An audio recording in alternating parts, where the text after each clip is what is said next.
Hi, I'm Brian DeCord. Welcome to the Goalie podcast. We're joined today with John Corrado. John, how you doing? Doing great. Good to be back. And we have a special guest today, Ted Stanowski from Vegas. Ted, so excited. We can go with Teddy, right? Right off the bat. We don't have to be formal here. Teddy is perfectly fine. I'm really excited to be here. Awesome. Fantastic. And Teddy, if you could give us a little bit about your background with USA Hockey and with the Junior Golden Knights, that'd be awesome. Absolutely. So I am a gold level certified coach within USA Hockey Goaltending. I've been a part of the committee for helping with the educational resources, as well as a goaltending development leader here in the state of Nevada for the past 4 years. It's been a great ride, as well as being able to be part of the symposium last year. In terms of my current role here in Las Vegas, I am the director of goaltending for the Junior Golden Knights. Been with the organization since their day one here in this town. It's one of the most exciting things that I've been a part of in terms of my coaching career. So awesome, fantastic. And we know John's background. John is a former goalie coach at Northeastern University, Merrimack College, and Boston College. And we're excited to have John's coming back after a 2-year hiatus? 2 years and 4 hip surgeries later, yes. Yes, that'll be a whole other podcast, how one person gets, with 2 hips, gets 4 hip surgeries in 2 years. Only John, this could only happen to John. Yes. And my name is Brian DeCord. If you're new to the podcast, I'm a former goaltending coach of the Boston Bruins, goalie scout of the Toronto Maple Leafs, and goaltending director of the now defunct Arizona Coyotes. And Teddy, I'm going to get this started here because we're East-based, so we're very familiar with the path of a goaltender here in New England. Typically, it's, play EHF, play youth hockey, then you're going to graduate to either a public private high school and then to a prep school and then from a prep school probably junior. We kind of know how things go for your typical goaltender here in their path. Could you take us through if I had a son and that son was in Vegas, then what would that path look like for a goalie from Vegas if they wanted to go to the highest level they could? Absolutely. So here we do have a AAA program with our Junior Golden Knights, which would be the starting point if you were looking to get to the next levels and so forth. For our AAA program, we are part of the North American Prospects Hockey League, or the PHL. So a lot of the time in tournaments or showcases that we spend are going to be in the Super Rink in Blaine, Minnesota, as well as other showcases around the country, such as Omaha or even Dallas, Texas. So a lot of those times when you are looking to go to the next level, that's going to be your first step, is getting noticed by these teams, particularly from the Null, which a lot of goalies that we look to shoot for here. From there, we do locally have a NCDC premier team, the Henderson Force. That's another option that we have here as well. And of course, we have the champions of the ACHA Division I, the UNLV Rebels, on top of that. So in terms of the path, it could go a lot of ways. So for us, we are a little bit of an isolated market. If you ever look at the map of where Vegas is, we're kind of far from a lot of things, right? We're far 5 hours from Arizona, 3.5 hours or 4, depending on traffic from LA and San Diego. So for us, in order for kids to get noticed, it's going to come from those showcases in order for them to find opportunities to move on. There are times when kids will also bounce back and forth between here and mostly California. So that is another path as well. But it's not as linear as you might find in markets such as yours or in other markets that are more developed with hockey. Is it normal or common, I'd say? Is it common that a goalie starts with the Junior Golden Knights as a 10U and plays all the way through 18U? Or is there typically a point where all of a sudden they're gone? For the past 3 years, there are times when we do have goalies that do leave to go to other teams, whether it's other teams in Michigan or Minnesota, in terms of teams that have higher rankings in the Prospect Hockey League for the NAPHL and so forth. So for us, what we're trying to focus on here is we're trying to develop our goalies at such a young age where, number one, we do want them to develop and grow up here. But when they start getting older, right, they're starting to play more higher competitive levels in AAA hockey, and they're starting to go to the showcases, as I mentioned earlier. Right now, we currently go up to 16U in terms of our age group. We did have an 18U, but we're looking to bring that back in a few years, depending on how things go. But But what do you do then? If you play 16U and you're done, then what do you do? well, you're going to have to find other opportunities then. You're on the outside. road. You're basically on the road. Yeah. You got to go find.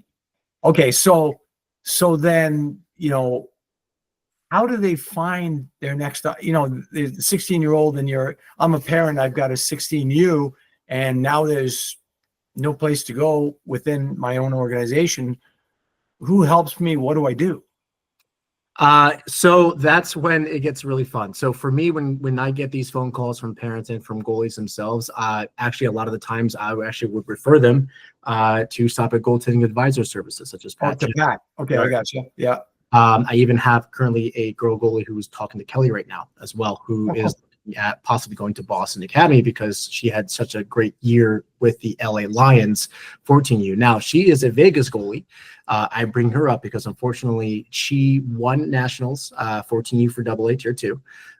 She had an opportunity to go to LA because we don't have a AAA status for our girls program here. And now she's in that boat that you're discussing, right? It's, we don't have that level here yet. What happens next? And so I do like to refer them over to Pat or to Kelly, just because I think from my personal experience, and not try to pump the tires too much for you guys, but well, that's okay. We like that. Yep. Get those tires pumped up as much as possible. We appreciate it. It's high quality service, and it's service that's based on real numbers, right? It's not just like, oh, I think your kid is so great and you can go here. No, like here are your numbers from this past season. Here are their expected numbers, which I think is a great formula that you guys have. And great relationships. So a lot of the goalies that I have personally worked with, a few who are in juniors right now or moving on to college, they have worked with Pat. My girl goalies, I'm starting to recommend Kelly as well, just because it is hard enough for goalies to go knocking on doors by themselves, especially if they don't have the proper guidance. Too hard. If I can jump in for 2 minutes or a minute, Pat explained his process of the comparables he's using, the stats he's using, and not only is he placing goalies, he's placing where they should be and where they'll have success. I mean, placing goalie is one thing, but putting them in a position where they'll have success so they can continue to develop, that's another thing. I think with the stats and the comparables that are being used, it's a fantastic tool. So, John, what do you think of? Okay, so you're a Vegas goalie, and you're a 16U, and then as an 18U, 17, 18. So then you're gonna go bill it. You're gonna go in a dorm. You're out of the house. What do you think of that? In that, you think that's the right age? You think it's late? You think it's early? What's your opinion on that? I go back and forth because, when I was growing up, years and years ago, it was such a much more straightforward path. You went from high school, maybe you played a year of prep school, and then you went to college. Now, like I said, we're talking about there's so many different paths. I don't think there's anything wrong with 17 or 18. Hopefully they're mature kids. They're going to go in an environment where they have hopefully a good billet family, a good support system around. I think 16 is a little young. There's just so much going on at that age. But I think 17 and 18, especially, I think an 18-year-old, you're supposedly an adult at that stage. And I think that's a good time to really, go to a place where you can develop your game. And I know from my end, Joey played 2 years of high school here in our hometown. And then so he went and repeated sophomore year. So he was 16. He went and repeated sophomore year. I thought that was absolutely the right time. I thought I liked keeping him here his freshman, sophomore year. Like I think that was good from a family, from a so the interesting thing is, so I was a head coach at Brook School, which is Teddy Brook School is a prep school here in North Andover where I live, and I was the head coach, and it was a mix between boarders and day students. And I would do those interviews, and the kids, they didn't want to live there. The parents didn't want them to live there. 2 weeks after school started, hey, how do I switch to boarding? Once they got to meet everybody and they got comfortable, was so quick. And then it was like, then they're like, oh, wait a minute, everybody's hanging out and having fun in the dorms, and I'm not, I'm going home. And then in my experience, I was a head coach there for 3 years. So I really immersed in it. The kids that did boarding, the maturation rate was not even close to the kids that stayed and lived at home. Not even close. And I tell the story like this. The day student, right, is at home. And the day student, mom knocks on the door. It's 6:30, time to get up. Mom goes down, makes breakfast. Here are your eggs. Here's your bacon. Here's your toast. And Johnny's about to walk out the door. Hey, Johnny, it's cold. Throw a sweater on. Hey, Johnny, it's supposed to rain this afternoon. You may want to bring your rain jacket. Go grab your rain jacket just in case. Okay. The kid at prep school, all right, what time do I have to set the alarm for? Set the alarm, get up. All right, what am I going to do for breakfast here? Go over, decide what you're going to eat, right? Decide what you're going to wear. If you don't bring your jacket and it pours all day and you're getting soaked, guess what? You're going to learn to check the weather to figure out if you need to bring your jacket. So to me, even though from a parent standpoint, it's hard to let the kids go, I do think that your situation, I think it's actually ideal. 16U, then go. Yeah. I think. I couldn't agree with you more. I think in this day and age, kids are taking much longer to mature, right? I had the fun experience of building a goalie that I was training during the spring in preparation for a lot of junior camps that he was going to. And I had to teach him how to use stovetop and how to cook and how to make eggs and so forth. And I'd be like, here you go. Here's a recipe list. And then let me know if you have questions. Please don't burn down my house. But he reasonable request. I'm reasonable, right? I mean, he's 18 years old. I mean, he was a fantastic kid. Like, one of my favorite goalies I ever worked with. But like, it's a situation where we want these athletes, these young student athletes, to start preparing for college life, which is exactly what you're describing, right? Like, you have to set your alarm clock. You might have a 5 or 6 a.m. workout before you get on the ice, or then you have study hall, then you have this, and then you have that. So especially when I work with my athletes on the mental performance side of things, we do talk about time blocking and including that into your daily life and understanding what's going to fit, because you are going to have school, you are going to have homework, and you have to do this without your parents making you eggs the first thing in the morning. You got to learn how to flip it over or make some toast and put some peanut butter and bananas and chia seeds on it, whatever's healthy, right? Can't just be eating Lucky Charms the whole time. And whatnot. And I think that is a very ideal age. And I think for us, it works very well. And even for our 18U program, before we had to remove that off of our list, a good amount of our kids were billeting here as well, right? So a lot of our players were billeting. And so there was that shared experience of the billet brother and the billet themselves. They're learning how to do these things by themselves, right? And then it's also a sneak peek into what life is as a junior goalie, right? Where you're out of the house and this is your only job, right? Now you don't have school. Now you have about 4 or 5 hours of free time. What do you do with that, right? And so I think it's pivotal at that age, 14 to 16, boys or girls, to start looking how to be more autonomous.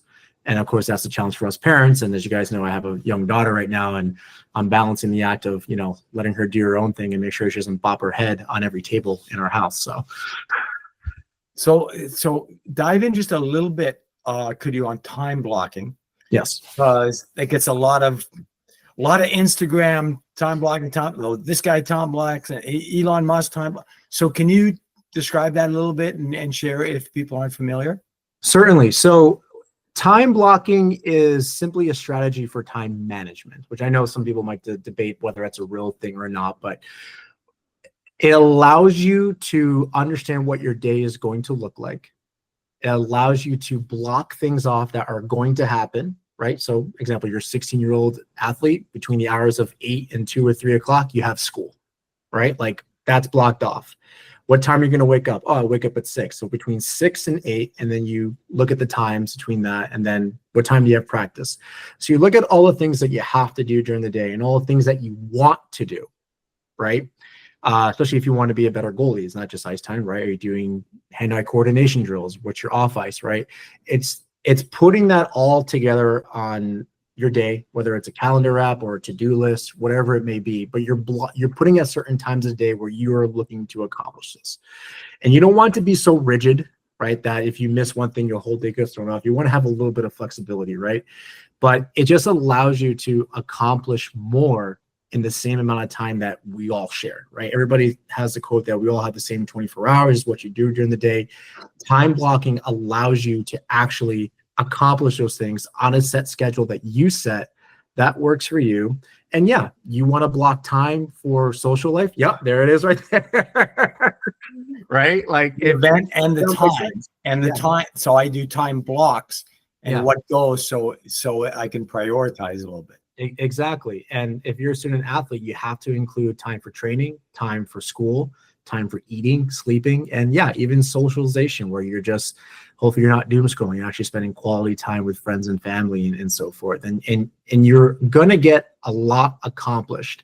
And it just leads you to maturing, because now you're developing your discipline, right? You're becoming more disciplined in the things that you need to do if you want to be a better goalie, if you want to be a better student, or whatever you're looking to accomplish. I'll tell you, I'm a big fan of the time block. When I was going through my rehab for my surgeries, you have a certain period of time where where you're not doing anything, and you just lose track of time. Yes. You just lose track of time. And I was fortunate enough that my wife back home just put me on a schedule. Once she found out that I could move around by myself and everything, was like, she put me on a little bit of a schedule. That way I could just kind of it was important, because if you don't have a schedule, especially guys, like we're used to a routine. If you don't develop that routine, you find out you just waste so much time in a day. Hey, Teddy, any thoughts on paper and pencil and paper versus electronic for time blocking? Studies have shown that pen to paper tend to work better and you remember it better. So I actually did a lot of research on that during my downtime. They say that it's creating neural pathways between physically writing in the brain, and it's also working motor skills that a lot of kids don't have, those fine-tuned motor skills of just making a letter. And they're saying that they're encouraging more schools to go back to just what you have in your hand. Give a kid a small notepad, and during homeroom or first part of the day, have them physically write out their day. They're saying it's one of the skills we've lost. So there's nothing like this, guys. You see what's here? Crossed off. Check marks. When you get something done, that little dopamine rush you get by checking it off, like, I don't know if you get that same rush, that little chemical bump, if you did it on your phone. I don't know. Maybe you do. But I tried on my phone, and I go back to pen and paper. It's funny that as we get deeper with technology in our daily life, and in a lot of ways, and the way these kids are growing up, I kind of go back to a funny saying that I heard from a teacher when I was in 6th grade. I went to a private military Catholic school, Christian Brothers Academy in upstate New York in Albany. And he complained about digital watches. He complained about the watch telling the time in a digital format is going to hurt kids down the line. And of course, at that time, we kind of laughed at it, right? It's like, but if you think about it, the mental capacity to comprehend a wall clock, right? It does force you to think a little bit more. And I wonder if this, as Dak, you're just bringing up right now, and paper, is that the same thing, right? Like, so it's, again, this is a long time ago, but it kind of lives in my head a little bit rent free right now. And with the ways kids are growing up, and again, back to the point of maturing, right? I think they are taking a little bit longer to mature. And I think that if we want these athletes, these students to develop better across the board on many things, right? It doesn't even have to be hockey related. It can be any sport. There has to be some form of autonomy. There has to be a form of creating new neural pathways, right? And so forth, and figuring things out a little bit in a format where you, again, like I said, you don't burn down the house. So, but Yeah, I want to share something with you because you just brought it up for me. Because I had my meeting with Mikhail Yegoff, our goalie at BU, and planning out his summer and what he's going to do. So one of the things that we were discussing was the tennis balls and the tennis ball routine. And what I told him was, I want to set up this summer a series of tennis ball drills, but one at a time. So you do one move, right? So maybe it's 3 balls off a wall, which already does, but I'm just an example. 3 balls off the wall. Okay. Once you perfect that, then you move on to a new drill. And now it's maybe 3 balls throwing 1 ball, behind your back. And then you learn how to do that. Then once you learn how to do that, then you move on to another drill. So it'll be a series of tennis ball drills. But once there is a level of proficiency, you move to the next one. And I got that from Josh Tucker, because Josh was asked, he's the eye guy, right? Josh Tucker was asked, is juggling good for you? Is it good for goalies? And he was like, it's great learning how to juggle, but the better you get, the return on that time becomes less and less. The trick, the actual value, is the learning and creating more neural pathways, like what you brought up, John, by having a different pattern, a different 4 balls, 3 balls, 2 balls behind your back, bouncing, whatever it is, different objects, thrown in a softball with tennis ball, like whatever it is, just constantly changing it up. So you're learning something as opposed to just repeating something. Well, I was also, again, during my downtime, with a lot of time to read, they talked about creating multiple skills off of one base skill that you've learned. They said the good part about it is if you need it, you have more things to draw from. You've learned more skills. You've learned the base skill, but since you've done about 3 or 4 variations, you have more to draw from when you need to apply that skill. Speaking of skills, Teddy, you're one of the things that you're awesome at. You're awesome at a bunch of stuff. But one of the things that you're really awesome at is the mental part of the game. And with that age group, we have a lot of Stop It Goaltending U app members that are in that anywhere from that 12 to 18 range, right? And we talk all the time, you've got to get better. You got to get stronger mentally. You have to work on your mind is like a muscle, and you have to exercise it all the time. But I don't know if we do a good enough job giving them a roadmap of what to do, other than you've got to become stronger mentally. You got to develop your mental game. You got to develop your goalie IQ, all this kind of stuff. And then for the most part, we leave it at that, right? And so since this is one of your areas of expertise, what advice or what direction do you give that 14, 15, 16-year-old goalie on how they can become better from a mindset standpoint, mentally? When it comes to mental performance and what you brought up, right, it reminds you of that great quote, goaltending is 90% mental, right? It's like, what about the 10%? Well, I guess it's everything else in between. The way I look at it and providing a roadmap for goalies is, and I actually kind of learned this from Greg Sokolowski, who was a sports psychologist who happened to be teaching a seminar while I was attending Ian Clark's GDI back in 2002. And he kind of broke it up where goaltending is kind of structured where you have the physical attributes, you have the technical attributes, and then you have the cognitive or mental attributes, right? And I broke it up as 33% physical, 33% technical, and then 34% cognitive or mental. Now, why do I give that 1%, huh? 1%?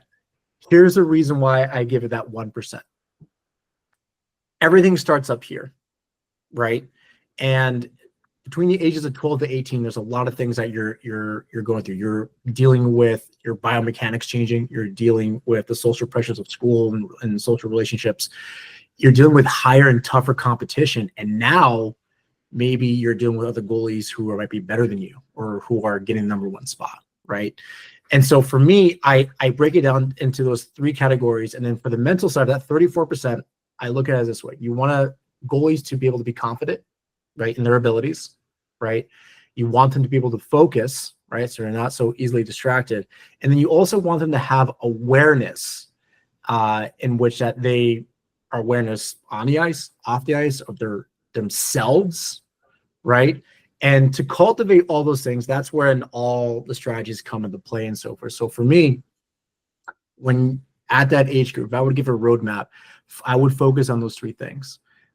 Boosting up your confidence, that's sustainable, right? You don't want to be hyping yourself up so much that, now you're jittery, because there is a spectrum, right? There is a scale. If there's a scale between 0 and 10, it's your excitement ability or arousal ability, right? If you're a 0, you're basically asleep. If you're a 10, it's like you drank 10 Red Bulls, right? Yeah. And you're so jittery. So you have to find that medium where that's going to allow you to focus, allow you to be confident, and allow you to also be aware. And there's a whole bunch of techniques that go into it, but I'll quickly try to go through the confidence ones. And in terms of sustainability, you want your confidence to be based on things that you have done in the past, right? Like your past wins, right? Those are easy things to kind of look at. Hey, you know what? My coach said this about me, or my teammates said this about me about last week, or I won this tournament. I won something, or I got an award, or I love that. Yeah. Something to fall back on. And I prefer that over affirmations. And the reason why is because affirmations can sometimes fly in the face of reality, right? It's like that great joke. You look in the mirror and say, gosh darn it, people like me, right? When you based your statements and your positive thinking or positive self-talk, right, which are interchangeable, on things that have happened in the past that you have won, it's easier to believe in those and take that, right? And for that age, that's easier to do, right? Versus like, I got this, I can do this. And, for them, it's like, yeah, sure, but their cognitive abilities are still developing. And so you want to be able to fall back in something where they have accomplished. And then you also want to teach them to understand their awareness, like, hey, you've been working on this nonstop. Like, you put in so much hard work, right? Military style, remember your training, but remember all the work that you put in. You are prepared for this, right? So that's a little self-assurance. It's a little self-belief that you have in yourself, right? And that can help with the confidence side. And of course, with the focus side, right? You have your inward, your deep focus or your outward focus. That's something that can be trained when, honestly, the drills you just talked about that Josh Tucker talks about, right? In terms of zeroing in on things and zeroing out, that can help with that. I am a huge fan of meditation. I would love every person on the planet to do this, not just to do in the way where they become like this Zen monk, but you're going to be able to focus better. You're going to be able to filter out the nonsense that we all have in our heads, right? Like everybody has a story of laying awake in bed at night and thinking of this plot line from this movie or TV show that they watch, right? It's like, why do I have this? This is useless to me, right? But that's how our brain works. Meditation allows you to help develop that focus and also develop that awareness, right? Like we want our goalies to have self-belief. We would almost delusional to a point, but I also believe that you have to be aware of like, okay, here's what I'm doing well in, here's what needs work. I'm objective about it. I know what I'm capable of, and now I'm going to go in with every single challenge. And this is all part of having a growth mindset, right? Yeah. You don't want these young athletes to think like, oh, this is because I'm talented, which they'll hear from their parents, other coaches, you're so good, you're talented, you did all this, that's great. And those are nice things to hear. I'm not saying they should never hear that, but it's better to hear, hey, you practice really hard and then look where that got you. Yeah. And that's rewarded for your effort. Exactly. And so forth. And those are the things I like to teach, especially for those young ages.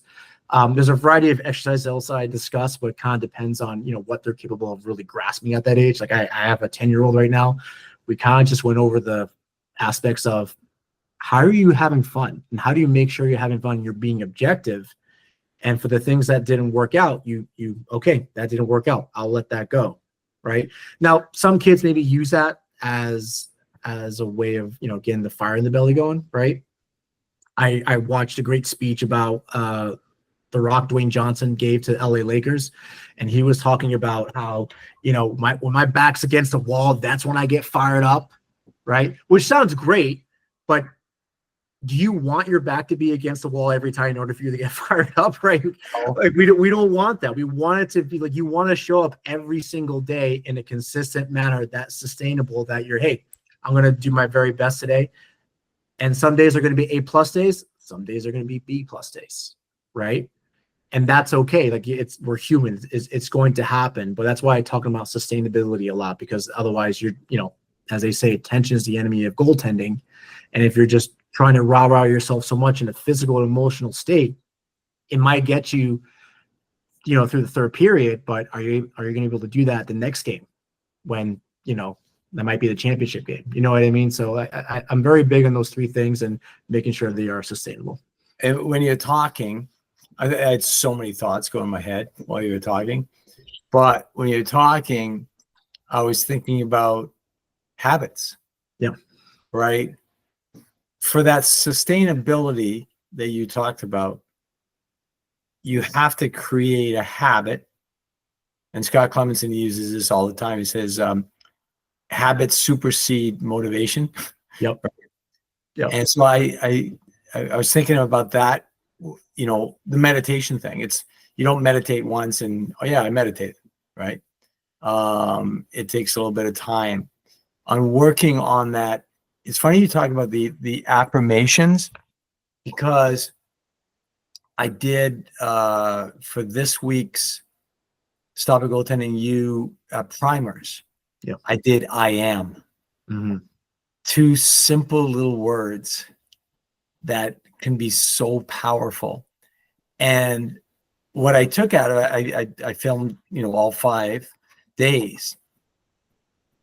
And when I watched it back, it was like, oh my God, I am prepared. I am ready to play. I am going to help. My whole body language, my face lit up, and my whole body and I was just filming, teaching how to use it. Yeah. But I found myself feeling better and my posture changing and my energy soaring when I started my I am affirmations. Yeah, it's a powerful thing, especially if you go into like a Superman or Superwoman pose. Oh right? yeah, the Superman. Yeah, right? yes, yeah. There's a chemical reaction that happens that gets you ready to go. So, well, it's the old, you say the words I am, and whatever you put after it, you become. If you say I am a great goaltender who's strong, will have a great, third period, you'll become that. Or if you say, I'm a goalie that, geez, I get nervous when we're shorthanded and everything. Well, you're going to become that when the situation happens. It's funny. Yeah. We are what we say we are. that's what you're saying, John. And yeah, it's really interesting that goaltending 90% mental. Yeah. Okay. What percentage of the time do we allocate in our time blocks? What percentage of the time do we allocate to improving physical skills? What amount of time do we allocate on a consistent basis to working on our mental game? Exactly. If you got probably not even a tenth. Well, exactly. And that's why I love time blocking, because if you really look at it, I wake up at 6 a.m., I go to bed at 10 p.m. I have school for 6 hours. I got practice for 1 hour. There's a 45-minute off-ice workout, right? For all the in-between stuff that you may have, even before when you wake up, you're telling me you don't have 10 minutes in the morning or even just 2 minutes just to sit here and think of an anchor, right? Which I tell my goalies to use, like, next shot, next save. Just an example, right? 2 minutes every single day. What does that do? It's more important to do the small things consistently than do the big things every once in a while. And when you time block, you're going to find that window. Like you can dedicate 10 minutes a day just for this. And that's going to lead to more success versus doing 10, 20 multi performance exercises every Wednesday, right? Because that's, and it's doable. It's easy to do. It's sustainable. And we want that barrier of entry for these goalies to develop that to be low, right? Because then they're going to get hooked on it. And then like you brought up earlier, like, how many goalies are working on this? Well, they think about it's like, oh, this big thing I have to do, like, or I have to meditate. I got to make sure I get these expensive soundproof headphones and I'm on the top of the Himalayas or something like you don't know. You don't need to do any of those things. You can simply do it right where you're at right now. It only takes a few minutes and you start there, right? You create a snowball effect. And then you're going to look into maybe visualization techniques, right? Which is, there's different ways to do that. You can do it from a first person perspective. Do you consider visualization time the same as meditation time, or do you look at them as two different things? Two different things. Okay. The reason why is meditation is meant to train your brain to recognize things that will happen, and then you throw it away. So that's cultivating your awareness, that's cultivating your focus. Visualization for me allows you to prime yourself mentally, emotionally, and physically for an upcoming task or situation, like a game, right? And then you are priming yourself, your nervous system, to be prepared for that. It's a preparation tool that's going to allow you to be more confident, be more energized, and let your muscle memory or your motor senses take over a little bit, because you saw that scenario, right? For visualization, which is why I like to have my goalies, if they have the time, of course, you can do two. You can do the first person perspective, and you start from the beginning, stepping onto the ice, going through the warm-ups, the puck drop. What is the coach saying? What does the crowd look like? What do the lights look like? And then you do it from a third person perspective. You're watching yourself, right, make these saves, these movements. For maybe the younger crowd might be watching this, may not know, but Pele, right, one of the most famous footballers or soccer players, he visualized all the time. But when people ask him, oh, what do you visualize? Do you visualize scoring the big goals? He goes, no, I visualize just making the simple passes, the easy plays. He would even visualize himself as a kid just playing the game for fun, right? And then he would bring that to the games and find success there. So I always look at visualization and meditation, two different things. They do two things. They may feel the same, but the results are going to be a little bit different. But they're both preparation tools. But I think visualization is a great tool to have when you're trying to get yourself into that state that's going to allow you to be on, like you say, flip the switch, ready to go. And then that's going to allow you to go through the whole game, not just like the first 5 minutes, but like we're getting to the third period. It's a 2-2 tie, 6 minutes left, and now it's a 5-on-4 against you. What do? Right? Oh, you visualize this scenario. I'm ready to go. I've seen this before. And this is kind of leading into the other side of, pattern recognition, your hockey, your goalie IQ, right? That starts playing a role into that as well, which kind of leads into the technical side of things and physical side of things, where the more you do these things, the easier it's going to become, the easier it's going to be able to flip the switch. And then no matter what happens, you're going to be able to do what all this is designed for. It's just handle the pressure, right?